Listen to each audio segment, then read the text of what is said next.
Guys, welcome to my channel. Today, check naman natin itong bagong product ng GAC Motor. Ito yung GS3 M Zoom. You will be surprised sa design and features niya at a very attractive price. So halika, tingnan natin.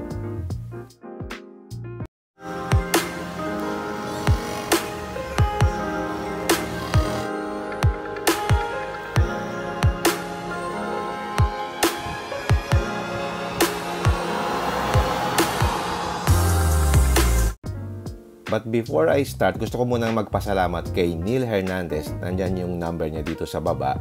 Siya yung ahente dito sa GAC Makati. So kung may inquiry kayo, tawagan nyo siya. Nandyan ang number niya.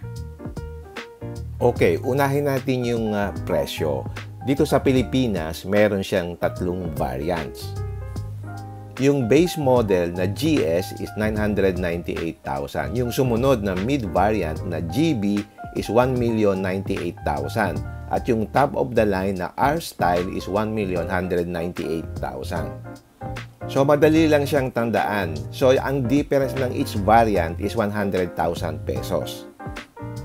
So, if you're eyeing this, you will compare it with Geely Coolray. Yung Geely Coolray, meron ding 3 variants. Yung Comfort, yung Premium, saka yung Sport. Yung Coolray, mas mahal siya ng 85,000 to 120,000 depending on the variant. Okay, check natin itong GB variant. Unahin muna natin yung engine. Ang engine niya is 174 horsepower and can deliver 270 Newton meters of torque. At ang maganda dito, it's 4 cylinders. The displacement is 1.5 liters and it's mated to a 7-speed wet dual clutch transmission. Yung Geely Coolray, mga 177 horsepower. So, lamang lang siya ng mga 3 horsepower. But then, yung Coolray is 3-cylinder lang yon, as against this na 4 cylinders. I always believe na mas smoother ang engine pagka 4-cylinder siya. And then, mas malakas naman siya dun sa ibang kalaban niya. For example, yung MG o kaya yung Changan CS35. Mas angat ang makina nito. In terms of exterior design naman, this is really nice. Medyo may pagka-futuristic siya. Ang very prominent that you will see, yung kanyang front grille na vertical. It's called Flying Wing Front Grille. Meron siyang mga sharp highlights, tapos meron siyang LED headlamps, and meron din siyang fog lamps na LED.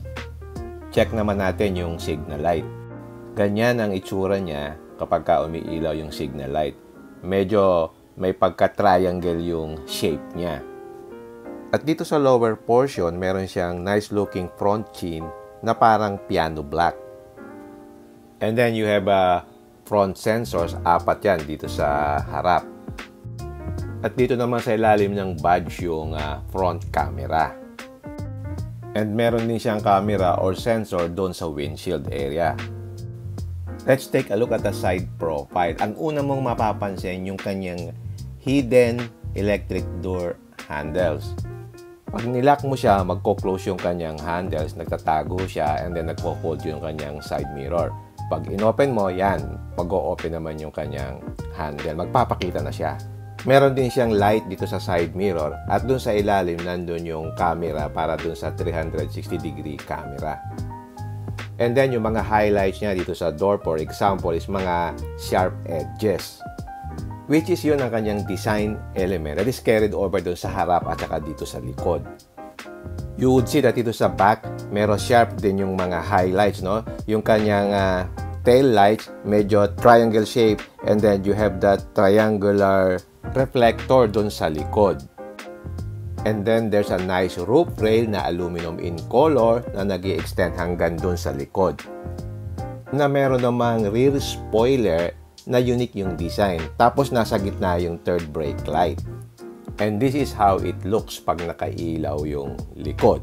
Pag in-on mo naman yung signal light, ganito naman ang itsura ng kanyang signal light. So, yan ang itsura niya, yung triangular na kulay yellow. And yung kanyang exhaust pipe maganda rin kasi may pagka-triangle din na nagpa-follow ng kanyang design cue. So overall, ang ganda nung likod niya. Especially pag nakailaw yung third brake light dun sa spoiler. Parang naiiba siya. Yung size ng mugs niya is size 18 dito sa GB model. Pero yung top of the line, size 19 yon. Ang tires niya is 225/55 R18. Naka-disc brake na rin siya both sa harap at saka sa likod.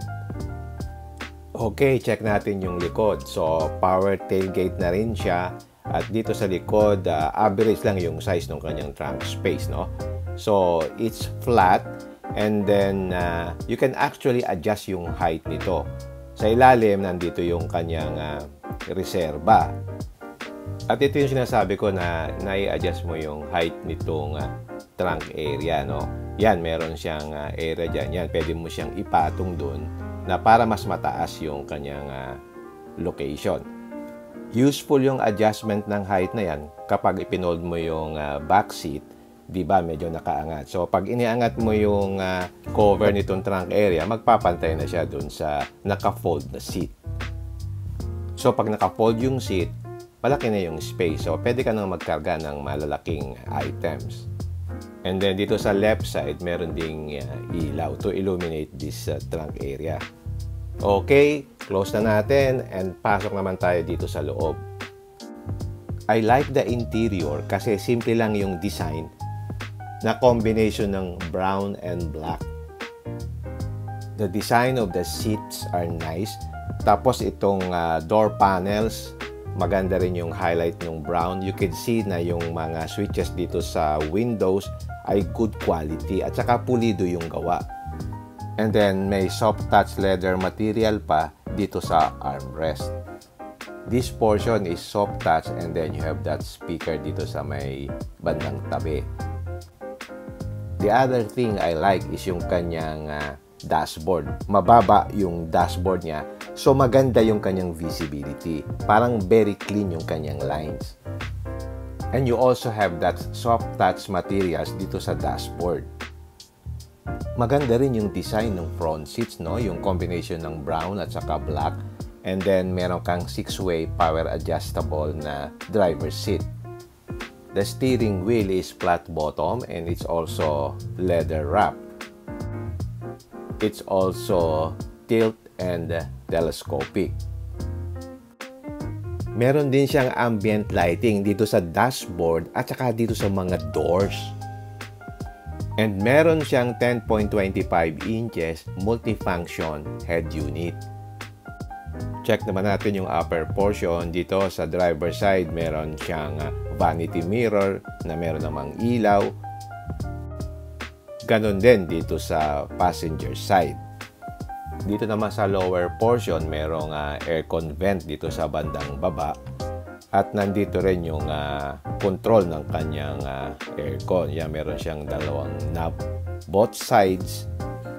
And meron din siyang wireless charging system dito sa left. At dito sa right, pwede ka pa rin maglagay ng isang phone pero hindi lang siya nag-wireless charging. Unique din yung design ng kanyang shifter. And then meron na rin siyang electronic parking brake. And meron siyang dalawang cup holders dito sa bandang kanan. At sa ilalim ng armrest dito sa center, meron siyang maliit na storage space. At sa ilalim ng center console, meron pa ring space. Nandun yung USB port Type A saka Type C saka yung 12-volt socket.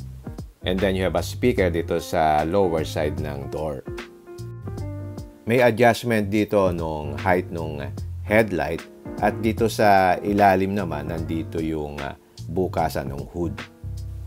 So, taking another view at the itsura ng interior, very roomy siya, maaliwala siyang tingnan. As I said kanina, mababa kasi yung mounting ng kanyang dashboard. Kaya maganda yung visibility. Saka very fresh yung kanyang aura sa loob. And of course, the steering is very light.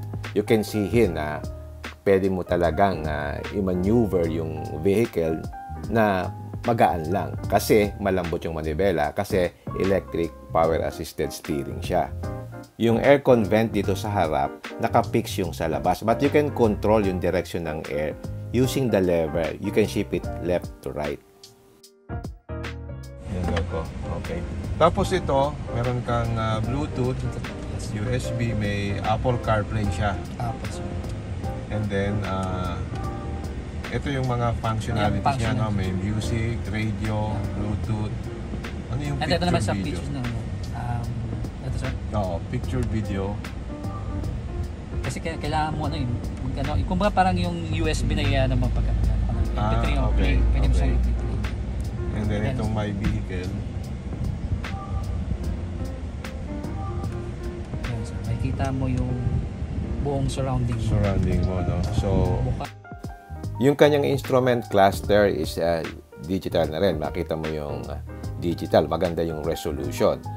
Napansin ko rin, meron doon yung parang sign nung seat belt, no? So, mag-a-alarm yan kapag hindi naka-seat belt yung passengers mo. Saka ikaw na rin. So, mawawala lang yan kapag naka-seat belt na lahat yung mga passengers. So, pagka ano ka, may makita mo pala. Pagka yung camera, no? Punta tayo sa right. So, makikita mo yung gulo mo para hindi ka nasabit sa bangketa. Isa sa magandang features yan, ha? Kasi pagka normally, sasabit ka eh. Pag naka-neutral na ganyan, yan. Kung makakita mo yung, yung wide na traffic, yan, kita mo siya. Pag nilagay ko sa drive,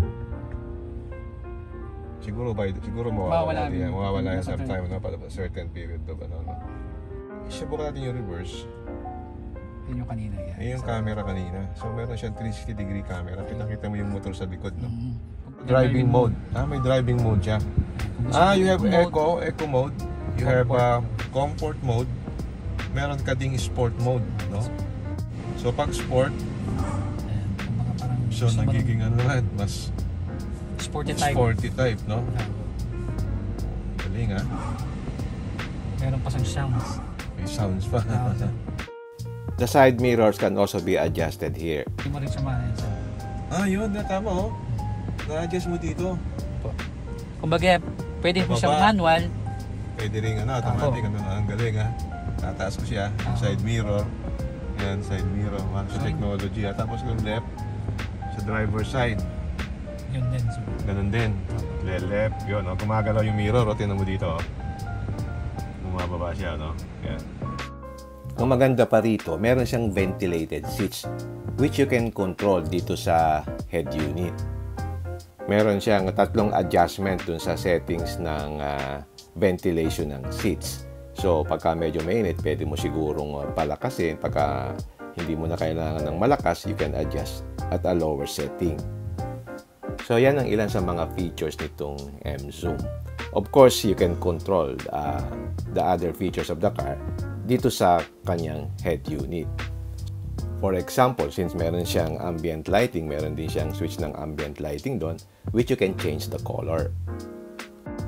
Check naman natin yung iba pang functions. Nandito yung switch ng cabin light. Yung kanyang cabin light is LED na rin. Yan, kulay puti. At nandito rin yung switch ng kanyang sunroof. Meron din siyang sunroof. So, check natin itong electric sunshade niya. Yan, pag pinindot mo, mag-o-open yung sunshade, ma-expose yung sunroof na hanggang dun sa likod. Maganda rin merong sunroof. Although, hindi ko masyadong gusto yan kasi dito sa Pilipinas, mainit at saka in the future, susceptible yan sa mga leaks. Okay, check naman natin yung second row. Yung second row seats niya, maganda kasi maluwag, maganda yung legroom. Tapos yung seats niya maganda rin. Meron ka pang headrest dun sa middle passengers. Tapos malambot yung kanyang headrest. Saka flat yung flooring, kaya maganda. And then dito sa baba meron siyang aircon vent. And then meron din siyang USB port. Okay, subukan nating upuan kung comfortable siya. Maganda yung leg support, tapos flat yung flooring. Again, merong aircon vent dito at USB port dito sa bandang baba. Nandito sa likod ng seats, meron kang lalagyan dito. Dito sa left side, merong 2 pocket pa na pwede mong lagyan ng cellphone. 40-60 split yung upuan niya at dito sa gitna merong armrest na merong cup holders. At dito sa may handle sa taas, meron kang parang reading lamp. Okay, That's about it. Let's summarize about my impressions. Ito yung value for money. Marami siyang mga features. For a price na 1.1 million, I think sulit na to. Basic stuffs na kailangan ko nandito na. Yung hill start, hold control, yung hill descent control, nandun yung electronic parking brake, electronic stability program, at meron pa siyang tire pressure monitoring system. At meron ding engine immobilizer. At ang maganda dito, meron na siyang Apple CarPlay. Although yung sa Android, phone mirroring lang siya. Tapos meron na rin siyang cruise control, rear parking sensors, saka yung 360-degree camera. Kumbaga, nandyan na yung basic features na kailangan mo in your driving, plus meron kang mga additional na modern features. Tapos ang lakas pa ng makina, imagine, 174 horsepower, 4-cylinder, 270 Newton meters of torque. So, kayang-kaya niya yung body. Tapos, turbocharged pa. Ang negative lang for me, yung kanyang 7-speed dual clutch transmission, yung DCT, no? Medyo jerky siya, especially dun sa mga stop-and-go traffic. And the design is modern and attractive. So if you're looking for a 1.1 million crossover, I think pwede nyo itong tingnan. By the way, this is only the mid variant. If you like the top-of-the-line R style, dagdag ka lang ng 100,000. So parang 1.2 million, you get more features. Gaya ng 19-inch wheels, different exhaust sound, automatic headlight, rain-sensing wiper, adaptive cruise control, automatic emergency braking, forward collision warning, traffic sign recognition system, traffic jam assist, high beam assist, intelligent speed limit control, saka yung lane keep assist, saka lane departure warning. Yun yung additional na 100,000 pesos doon sa top-of-the-line variant. But of course, you have to consider na this is a Chinese-made car. Marami pa rin ang ayaw sa mga Chinese cars. We can't help it. Talagang papasukin tayo ng mga Chinese cars. And they have improved a lot in recent years. I'd like to know also your opinion about this crossover. Please comment down below so I can see them. Alright, hanggang dito na lang. If you like this video, don't forget to like, share, and subscribe. Until next time, see you again my next vlog. Bye!